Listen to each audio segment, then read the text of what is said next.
Hey guys, welcome back. If you're using Octane Stable Edition, there is a new update that's available right now. But most of the time, usually these are just minor bug fixes, so most of us skip over them. But this time they added something very useful to help us out with our workflow that I think you should know about. A lot of people think that trying to get your geo data to talk with Octane is a very big pain, or you really need some weird workaround to get that to work. But with this new Octane update, I think they kind of fixed that. So in this quick update video, I'm going to show you how to grab that data from your geo nodes and slide that over into your shader node. Before we jump into that, make sure you download the newest update version of Blender Octane Stable Edition to have these features available. Alright, so here's the problem that we were running through. Say you were using a geometry scattering system in GeoNodes, you basically weren't able to take that color variation data, send that out of the GeoNodes as an attribute and send it over to the shader node and then reassign those to some really cool material. Otoy dropped this file inside of the form here, and you can clearly see here, they have a random instance set up inside of the GeoNode, taking that attribute through a color with the color ramp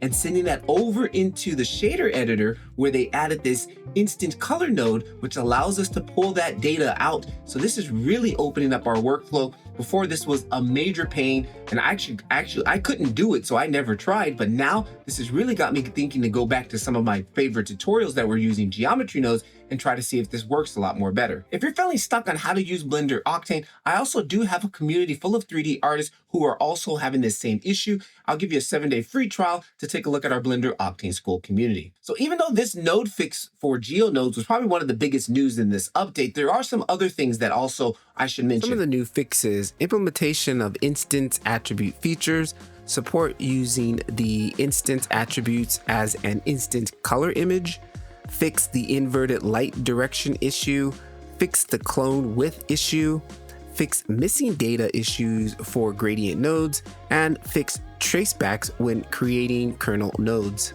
And also one that wasn't mentioned here though that I actually ran into was an issue with trying to import video textures or image sequences into the RGB image node, or pretty much any image node inside of Octane. And then when I would select them to cycles and auto refresh, it would basically crash the render. That has been now fixed, so I'm super happy with that. So now I can add some animated textures or materials inside of your shader setups. It's really awesome to see that the Blender standalone version is already starting to get some smoothed out stuff, and this is really going to be looking up to the future now that we got GeoNodes slowly starting to begin integrated into the add-on. Things are looking up really nice. One thing though, if you have not checked out the texture displacement node, which is not in cycles, at least this version isn't like how we have it in Octane, take a look at this video here and you might be kind of interested in how powerful the texture displacement node is.